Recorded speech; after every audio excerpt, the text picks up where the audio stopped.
Soy la profesora Paula Erzadún. Les doy la bienvenida a esta cápsula temática englobada en el tema de oferta y demanda agregada, persiguiendo dos objetivos.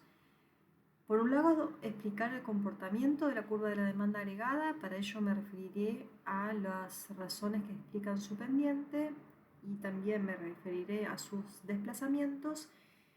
Y en segundo lugar, ya conociendo los comportamientos de la curva de oferta agregada a corto plazo, podremos hablar de equilibrio macroeconómico. Bien, ¿qué es lo que explica la pendiente negativa de la demanda agregada? ¿Por qué tiene una pendiente negativa? Esto era más fácil quizás de ver intuitivamente desde la perspectiva de la microeconomía, pero cuando ya hablamos en términos agregados, deja de ser tan intuitiva esa relación indirecta o inversa entre precios y cantidades. En el caso de la demanda agregada hay dos efectos que explican esa pendiente negativa y que tienen que ver, por un lado, con el efecto riqueza de una variación del nivel de precios agregado y que básicamente se conoce también como poder de compra, es decir, cuáles son los cambios en el consumo por variaciones en el precio agregado de los precios. En otras palabras, ¿qué tanto varía mi poder de compra? ¿En qué medida mis ingresos acompañan al ritmo de la evolución de los precios? Si ante un mayor nivel de precios mi poder de compra disminuye, entonces estamos hablando de ese efecto riqueza y por tanto de esa relación inversa entre precios y cantidades. Eso con respecto al efecto riqueza. El otro efecto es el efecto tipo de interés de una variación del nivel de precios agregado. Y básicamente tiene que ver con que ante una mayor demanda de dinero hay menos dinero disponible para préstamos y por tanto sube la tasa de interés. Como sabemos, en definitiva, la tasa de interés representa el precio del dinero. Por tanto, recapitulando, esos dos efectos, efecto riqueza y efecto tipo de interés, son los que explican esa pendiente negativa de la curva de la demanda agregada. ¿Qué es lo que va a explicar los desplazamientos de la curva de la demanda agregada? Cualquier variable, cualquier perturbación de variables exógenas que no tengan que ver con precios y cantidades. Entonces estamos hablando de variaciones en los cambios en las expectativas, variaciones en el volumen del capital físico, cambios en la riqueza, entre otras razones. Concretamente, esos desplazamientos de la curva agregada, ¿cómo se verán gráficamente? Si esta es mi curva de demanda agregada inicial y hay una expansión, estoy desplazando hacia la derecha la curva de la demanda. Por el contrario, si hay una contracción de la demanda agregada, mi desplazamiento será hacia la izquierda. Ahora, ¿qué ocurre con la oferta agregada a largo plazo? En otra cápsula temática abordé la oferta agregada en el corto plazo y explicamos tres motivos por los cuales la curva de oferta agregada, recordemos, la curva de oferta agregada tiene una pendiente positiva, ¿verdad? Podríamos resumirla en un tema que tiene que ver con la rigidez en los precios.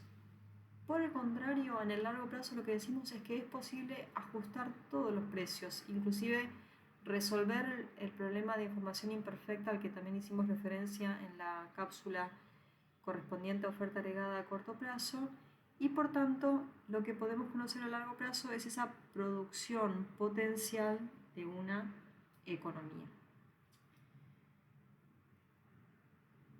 Entonces, lo que veremos es cómo avanzamos del corto al largo plazo.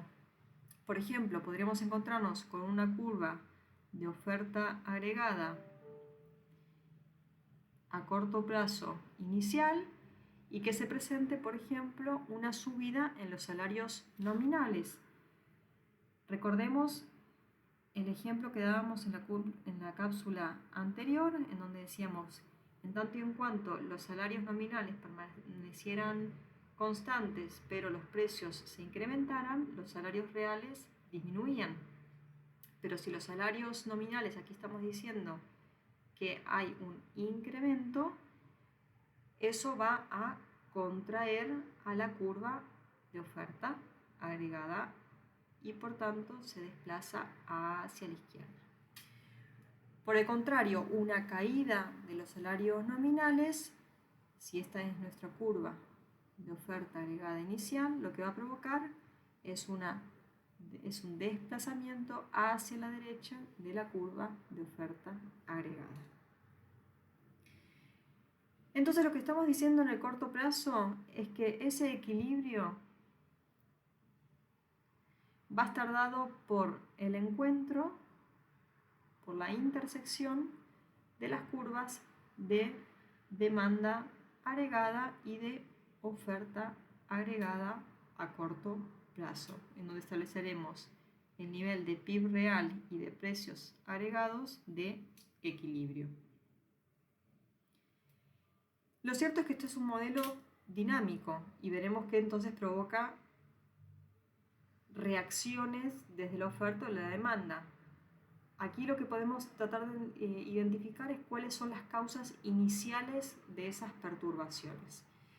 Si lo que suponemos es, por ejemplo, perturbaciones desde la oferta, podríamos encontrarnos con situaciones como las siguientes. Supongamos que hay una perturbación de oferta negativa. ¿Eso qué significa? Que tenemos este nivel de oferta agregada de corto plazo. Si hay una perturbación negativa, eso implica una contracción, es decir, un desplazamiento hacia la izquierda, y entonces pasamos de un nivel de equilibrio E1 con este nivel de precios y este nivel de producción a una nueva curva de oferta agregada con un nivel de producción menor y un nivel de precios mayor. Si eso se mantiene en el tiempo, fíjense que estamos combinando una situación de estancamiento, de un nivel de producción o de un PIB real menor con un nivel de precios superior. Entonces están combinando dos elementos. Por un lado, estancamiento y por el otro lado, inflación. Por eso, en economía se habla de estanflación. Ahora, podría tratarse de una perturbación de oferta positiva y por tanto tener una situación de curva de oferta agregada de corto plazo que si tiene, insisto, una perturbación positiva provocará un desplazamiento hacia la derecha y por tanto pasamos de este nivel de equilibrio y 1, precios 1, a un mayor nivel de producción a un menor nivel de precios. Eso si suponemos perturbaciones desde el lado de la oferta.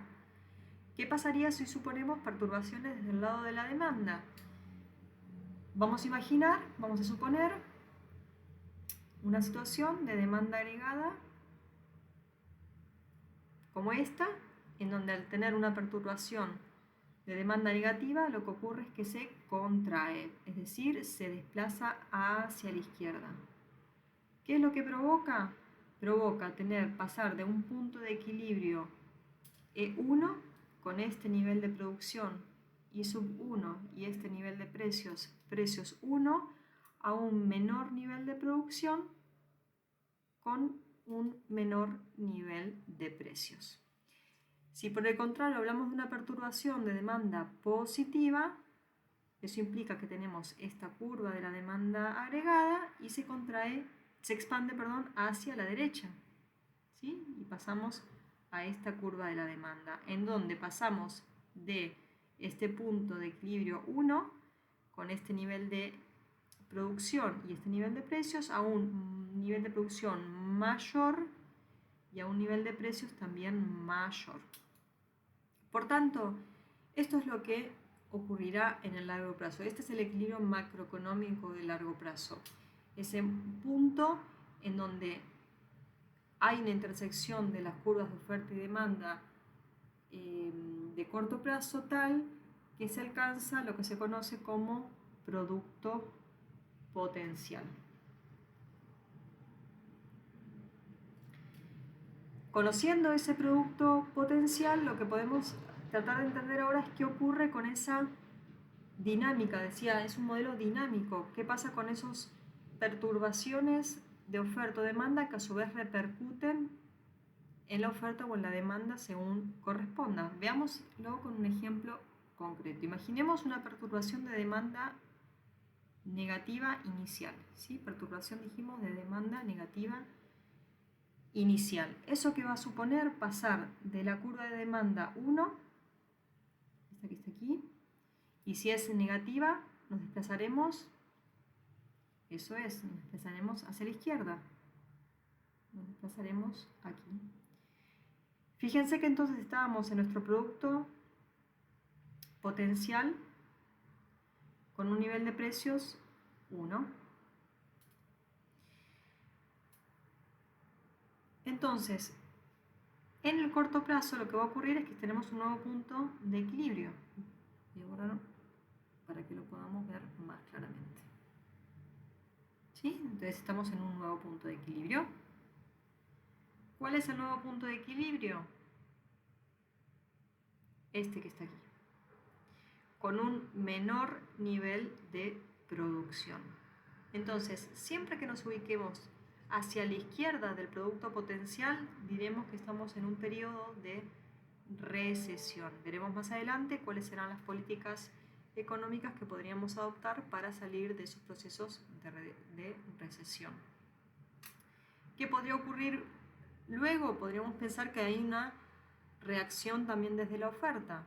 Dice, en este caso, en el largo plazo se produce una caída de los salarios nominales que incrementa la oferta agregada a corto plazo y entonces nos encontramos nuevamente en el producto potencial, pero miren, a menores niveles de precios.